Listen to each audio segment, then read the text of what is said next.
I'm starting to get a little bit sick of all these bad takes on ChatGPT. Like, what's the worst take on ChatGPT? Might be Neil deGrasse Tyson. OpenAI is a conversation. I don't know how much you're following ChatGPT or not. No.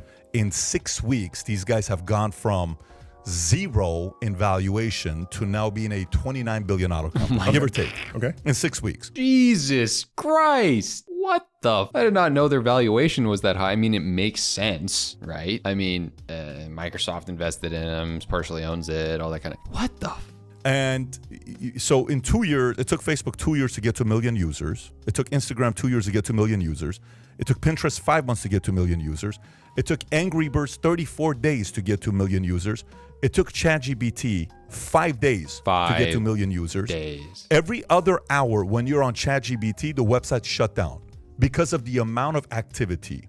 So you haven't used the app yet, right? Yep. The irony, though, is that like when you use it through API connections, for the most part, it actually works. It's more limited through API connections, like with Notion AI.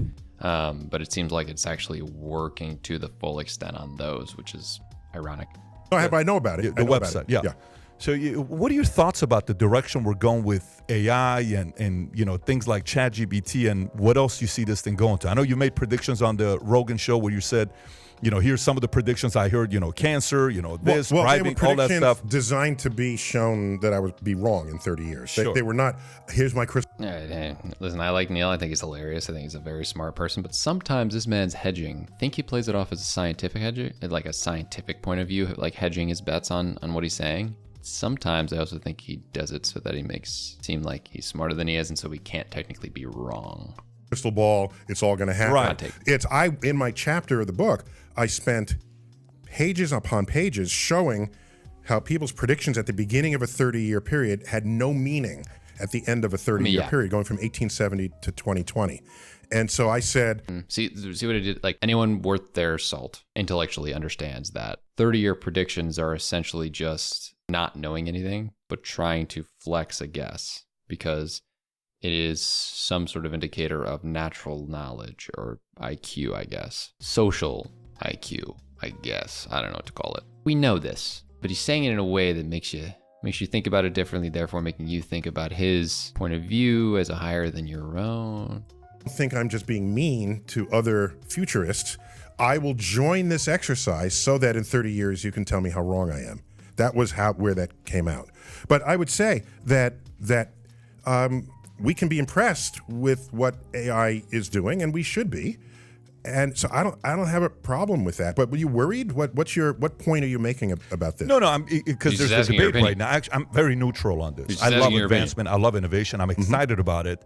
But this morning, I'm having my CEO call with our C-suites, and I'm talking to our CTO, who is a guy that's done very well for himself. He's sold companies. He's been part of companies being acquired by IBM for $700 million. He's done very well. So I said, so what do you think about this whole concept of ChatGPT? Because the other day, I don't know if you can go to it, see if it's working, the website's working right now. Probably not working, let me guess. Fast forward. I said, write a hip-hop song by Tupac on the subject of this. If Tupac was alive today, it wrote the song. What? If this was live right now, what I would want to do is to ask any question ask a unique question of Neil deGrasse Tyson. What would you ask him to show? So this is kind of like the best explanation is you go to a library. Google is, I'd like to read books on the subject of the Big Bang Theory. Here's 273 books. Versus this one, you go to this library and say, I would like you to write a paper for me in 7th grade level, 1,000 words on the Big Bang Theory. No problem. In 10 seconds, here's your paper. Yeah. Crazy. That's what this thing does. Yeah. So copywriters, gone. This can write code. This can write rap songs. This can write... Copywriters in theory probably are still needed. However, maybe they change to being inputters of AI in a smart way. There are much better ways of inputting into ChatGPT than people are aware of. Having prompt sequences, understanding good sentence structure and that kind of stuff is something that you still might need to learn, and having copywriters could actually augment ChatGPT itself or vice versa. Lyrics. This can write papers. This can write anything... To the point, just to clear, I don't think it can write music yet. It can write rhymes. No, it can't write notes. I didn't say notes. Words. Okay. Like if you want to do hip hop or. By the way, can you do me a favor? Go to UK education and type in ChatGPT. Okay. So what's this going to eliminate? Well, no, but creative what thought? is your concern? What is your concern? Yeah. I'm excited about it. I'm He not hasn't concerned said about a it. other concern the people's whole concern. time. Neil's egging him on. Hey, Neil. Let's go, Neil. Egg him on. A lot of people's concern is it's going to replace jobs for copywriters. A lot of Silicon Valley people are, like, for example, the story that came out with New York Times. Type in New York Times, GBT. Okay. A lot of people are talking about how this new wave of chatbot. Well, I mean, what you're missing here is the fact that Bing is going to be integrated with ChatGPT. Microsoft made a huge move. It's one of the most underrated moves probably I've ever seen. Like, this isn't talked about everywhere. I don't know why like everyone isn't saying, hey, Google's going to suck in a couple years. ChatGPT is integrated. Mainly because they probably still have faith with Google and how bad Bing's been for so long, but it might be the better software in like a year. Like ChatGPT, using AI could reinvent or even replace traditional internet search engines. Okay, so what's your point? I'm excited. He said this 5 times, Neil. Hey, That's what they're saying. Okay. I think that's exciting. I would say, Yeah. by the way, and one time I tweeted this, I said, people who cheat on exams do so because the system values your grade more than the student values learning. Okay, I know where he's going to go with this. Let me guess. Why are they doing the prompts in the first place? Why aren't they learning? Okay, so if we're worried that people will create a paper in whatever. Oh, there it is. Thank you. Of course, found they pulled the video up. 2013? Yeah, Pull it yeah. up No, for me, Jamie. I've been at this. Hey, Jamie. Hey, Jamie. Pull it up for me, Jamie.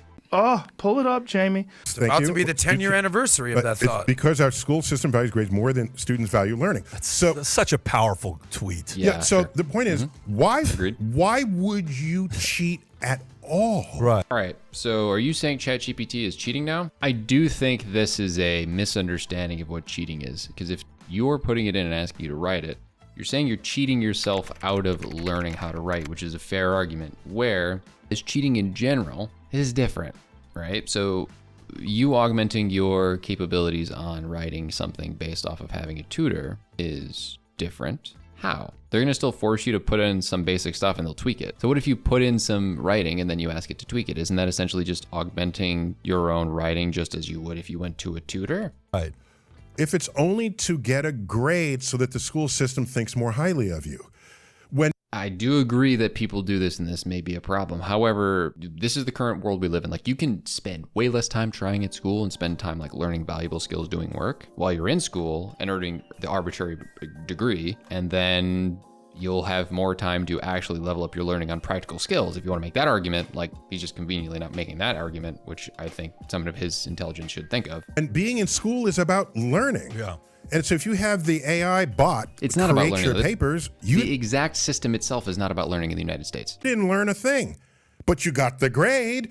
This is the problem we began with here in this conversation.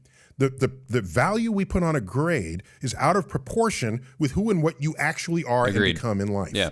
So yeah, you can submit papers like that, fine, but you'll be an idiot at the end of your school. That's not completely accurate. You're pointing out one aspect of the person's life. I used Chegg Study when I was in college a lot because I came to the determination that what I was getting value-wise out of my business education wasn't necessarily correlated to the quality of my life and wouldn't be correlated to what I'd have to do later on in the business world. Therefore, I realized it was an arbitrary degree, so I ended up learning things outside of school that was a better use of my time than learning what was in school.